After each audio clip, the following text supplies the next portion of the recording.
mahal kayo ng Panginoon. Ang pag-ibig po ng Diyos ay napakalawak. Ang pag-ibig po ng Diyos ay nagliligtas at ang pag-ibig po ng Diyos ay pangwalang hanggan. Isinakripisyo ng Diyos Ama ang kanyang anak na si Jesucristo alang-alang sa atin. Bakit isinakripisyo ng Diyos Ama ang kanyang anak? Tayong lahat ay makasalanan na nangangailangan ng kaligtasan. Ikaw at ako ay likas na makasalanan. Sinasabi po ng Roma 3 verse 23, ang lahat ay nagkasala. Sabi din po ng Roma 3 verse 10, wala kahit isa ang naging matuwid sa paningin ng Diyos. Meron bang perpektong tao? Di ba wala? Lahat tayo nagkakamali at nagkasala. At tayong lahat ay likas na makasalanan. Dahil, alam niyo po, ang ating unang magulang na sina Adan at Eva ay mas piniling sumuway kaysa sumunod. Ano ba yung utos ng Diyos sa kanila?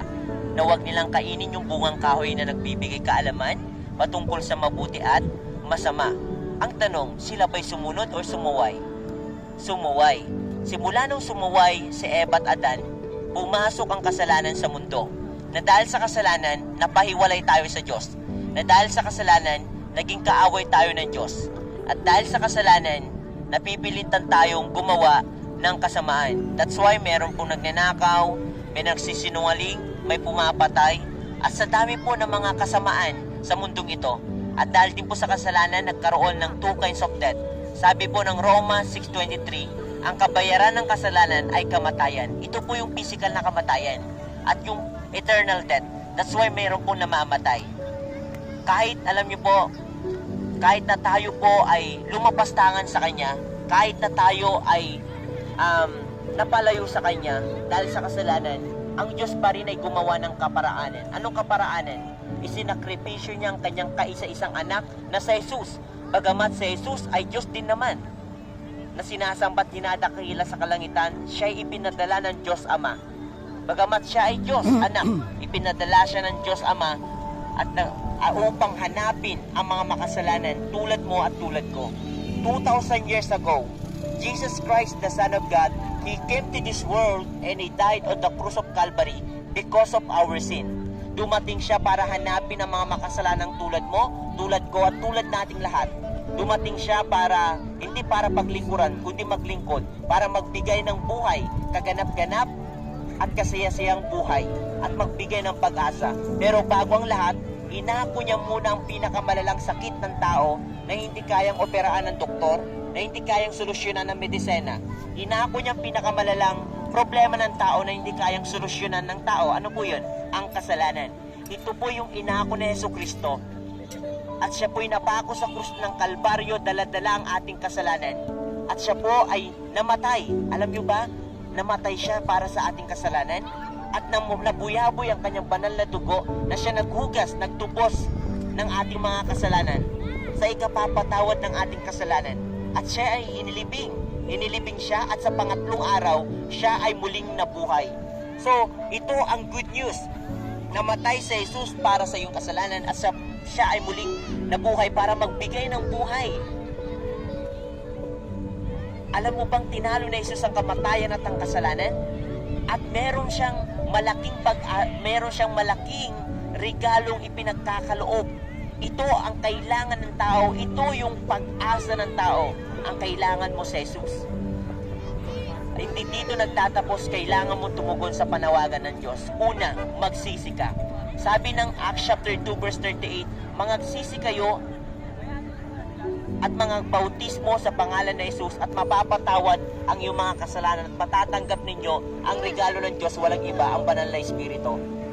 Mga kabataan, ito na ang panahon na tayo po'y magsisi. Ano ba yung pagsisisi? Sense of mind, sense of heart, sense of direction, pagtalikod sa kasalanan at pagsabi ng Lord Jesus, ikaw lang kailangan ko.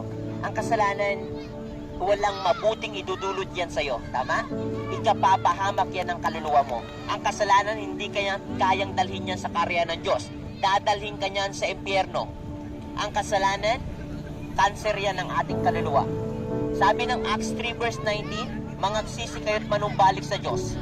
Ito ng panahon, hindi aksidenteng maririnig nyo to. Kailangan mong pagsisiyan, ipagtapat, i-admit na ikaw ay makasalanan. At pangalawa, sumampalataya ka at sumunod kay Jesucristo.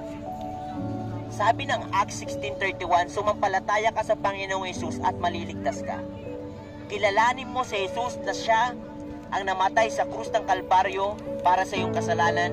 Siya inilibing at sa pangatlong araw siya muling nabuhay.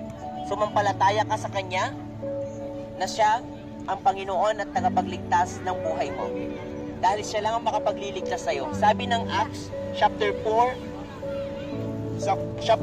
verse 12, walang sino man sa mundong ito ang makapagliligtas sa atin kundi si Jesus lang.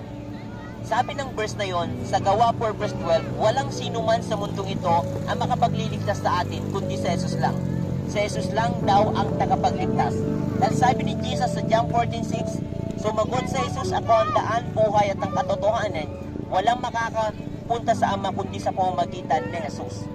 Hindi kayamanan, hindi religion, hindi pera, hindi ari-arian na makapagliligtas sa'yo. Bakit? Pag namatay ka ba, meron ka na bang nakita namatay na dala niya sa sasakyan niya? Ate, meron ka na ba nakita namatay na dala niya yung bahay niya? That is reality. Mga Ngaral 5 verse 16, nakakalungkot isipin, ipinanganak tayong walang dala, mamamatay din naman tayong walang dala. Meron na ba kayo nakita na tao namatay na dala niya yung pera niya? Di ba wala? That is reality. So ano ang pinakamahalaga ngayon? Ang pinakamahalaga ngayon, yung kaligtasan ng ating kaluluwa. Sabi ni Jesus sa Marcos 8:36, ano ba ang mapapala ng isang tao? Kumapa sa kanya man ang lahat ng bagay sa mundong ito, pero mapapahamak naman ang kanyang kaluluwa. Halimbawa, si ate, mapasa kanya niya ang lahat ng bagay. Si ate, nakuha niya lahat ng pinapangarap niya. Sa tingin mo kaya, ikaliligtas mo yan? Abang hindi pa ulang lahat, buhay kayo ngayon, binibigyan kayo ng Diyos ng pagkakataon para magsisit talikuran ng kasalanan at sumampalataya at sumunod kay Hesus Kristo.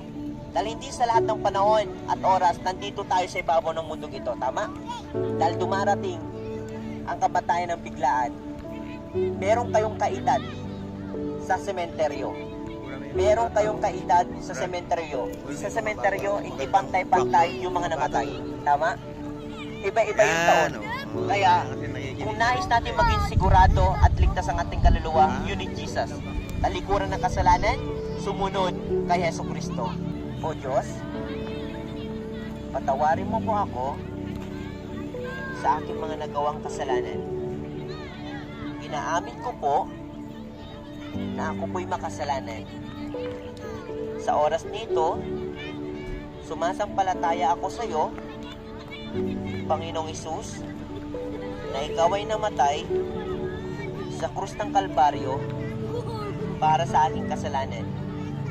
Ikaw ay inilibing sa pangatlong araw, muling nabuhay. Kaya't Panginoong Hesus, tinatanggap kita bilang Panginoon at tagapagligtas ng aking buhay. Maghari ka po sa aking buhay.